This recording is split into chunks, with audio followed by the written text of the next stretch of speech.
Hello everyone, how are you today? Halo semuanya, apa kabar kalian hari ini? Hopefully you are in a very good condition. Semoga kalian baik-baik saja ya. You are good, right? Kalian sehat-sehat saja kan? Oke, so today we are going to continue our lesson. Hari ini kita akan melanjutkan pelajaran kita from unit 2 lesson 4. Ya, dari unit kedua, pelajaran yang keempat yaitu I'm going to the post office. Saya akan ke kantor pos, and this is the review one. Nah, kali ini adalah pengulangan materinya, guys. Oke, let's directly, kita akan langsung lanjut saja. Oke, di situ ada where are you going? Lalu dijawab dengan I'm going to go to the supermarket. Oke, saya akan pergi ke supermarket. Why? Kenapa? Dijawab dengan I want to buy some goods. Saya ingin membeli beberapa barang. My mother needs sugar, butter, bread, and many more. Mamaku atau ibuku membutuhkan gula, mentega, roti, dan masih banyak lagi. Nah, ini adalah contoh kalimatnya itu seperti ini, guys. Nah, kita mau ngapain dengan contoh kalimat-kalimat ini? Nah, kita lanjut dulu ya. Kita lanjut ke vocabularies, ke kata-kata baru yang kita pelajari di unit 2 lesson 4 ini. The first one, nah ini dia, supermarket, oke? Ke supermarket, siapa yang mau suka pasti minta dijajanin sama mama atau papa, ya kan? Nah ya ngaku aja. Oke, kita lanjut ya. Nah, the next one, bread, oke? Atau roti. Then, butter, mentega. The other, post office, atau ya kalau di situ ada gambar amplop berarti itu adalah kantor pos. Pinter. Next, packages. Nah, ini adalah paket yang biasanya kita kirim lewat pos juga ya, lewat kantor pos ya. Oke, then is there any other? Apakah ada yang lain lagi? Aha, this one is letters atau surat-surat. Nah, kalau suratnya cuma satu ya nggak usah pakai S, oke? Menulisnya cukup dengan letter gitu aja ya. Nah, ini adalah surat yang bisa kita kirim juga lewat kantor pos, bener banget. Oke, these are the vocabulary that we learned before. Nah, ini adalah kata-kata baru yang kita sudah pelajari. Kita lanjut ya. Oke, let's go. Kita ke slide selanjutnya. Oke, the next one. Ada kalimat, ada seseorang yang bilang I'm going to go to the supermarket. Saya akan pergi ke supermarket. Lalu ada lagi yang bilang dengan they are having lunch together. Mereka sedang makan siang bersama. Lalu selanjutnya she is watching TV in her room. Dia sedang menonton TV di kamarnya. Nah, kalau kalian perhatikan di situ ada am going, ya kan? Lalu ada are having, ada is watching. Nah, di situ ada to be, ada is, ada am, ada are. Lalu ada verb ing. Sekali lagi verb ing atau kata kerja dengan tambahan ing. Nah, kalau kita perhatikan itu berarti di sini kita mempelajari tentang apa ya kira-kira. Nah, ini kalau udah ada be plus verb ing itu artinya kita belajar tentang present progressive atau present continuous. Jadi kejadiannya yang kita katakan atau seseorang katakan itu sedang berlangsung. Begitu guys. Oke, kalau begitu kita lanjut ya. Let's continue. Nah, sekali lagi yang Miss Minta dibilang present progressive atau present continuous. Yang kalian harus perhatikan ada be plus verb ing, yaitu be plus kata dasar bentuk ing, gitu ya. Here is it. Nah, ini penjelasan lebih lanjut. Present progressive or present continuous is used to tell action that is already planned, yaitu action atau kejadian yang sudah direncanakan karena kita memakainya verb ing gitu ya. ada pertanyaan, kalau kalian perhatikan tadi kan ditanya dengan where are you going, maka kalian bila jawab dengan I am going gitu kan. Nah, itu sebabnya di sini dibilang dengan action that is already planned, yaitu yang sudah direncanakan. Begitu ya. Oke. Nah, selanjutnya di situ verbnya itu verb ing. Misalnya go plus ing menjadi going, have plus ing menjadi having, watch plus ing menjadi watching. Sedangkan to be ada is, am, dan are. Oke. Is itu untuk subjek he, she, it atau nama orang yang hanya satu orang saja. Sekali lagi satu orang atau satu benda. It itu sebagai benda atau hewan atau tumbuhan bisa. Lalu am khusus untuk I. Oke, sekali lagi am itu khusus untuk I. Sedangkan are, to be are itu dipakai untuk subjek you, they, dan we. Nah, untuk kalimat bagaimana? Oke, the sentences are affirmative sentence, negative sentence, and interrogative sentence. Nah, bentuk kalimatnya ada 3, yaitu kalimat positif atau affirmative, dan kalimat negatif, dan juga interrogatif atau pertanyaan. Oke, jadi ada kalimat berita, kalimat negatif, dan juga kalimat tanya gitu guys. Oke, ngerti ya? Oke lah, kalau gitu kita langsung lanjut. Oke, I'm going to the post office. Kita coba bahas satu persatu. Why? I want to post the letters. I need to send a package for my father. Nah, ketika ada seseorang bilang, saya akan ke kantor pos. Ditanya, mengapa? Lalu dia bisa menjawab dengan saya akan mengeposkan surat-surat ini.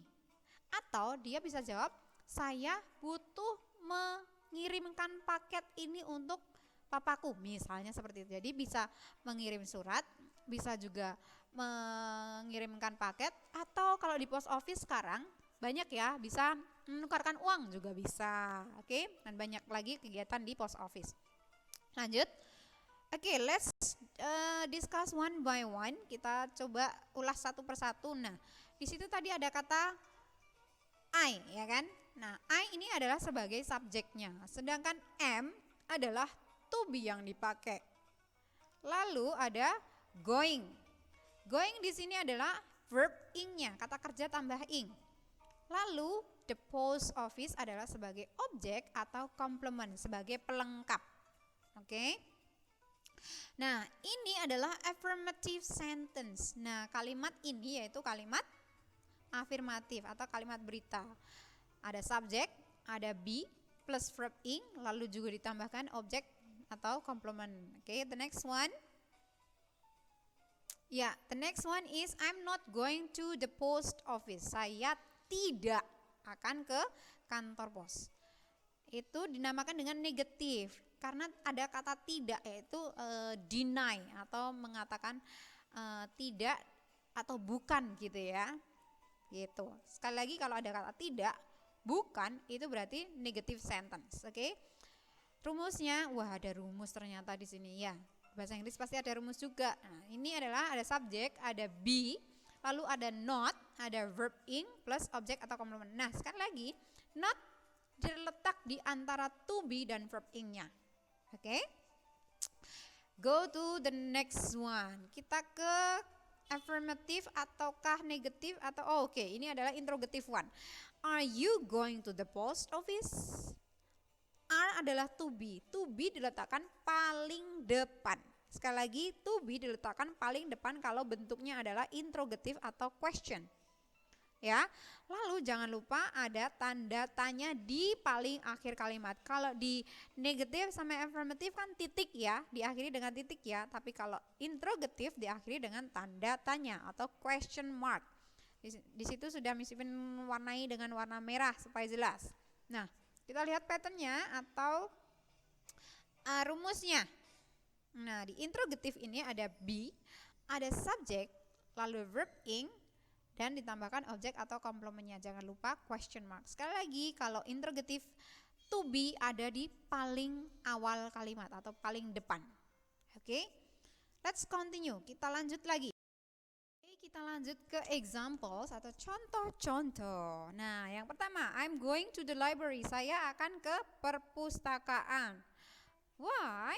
Mengapa? Nah, di situ ada gambar anak yang sedang membaca. Berarti kira-kira apa ya? Membaca dong ya. Nah, dia menjawab, I want to read some book. Saya ingin membaca beberapa buku. Next, yang kedua, where are you going? Kamu mau kemana atau mau kemanakah kamu? Nah, ini tadi apa? Ya, supermarket ya.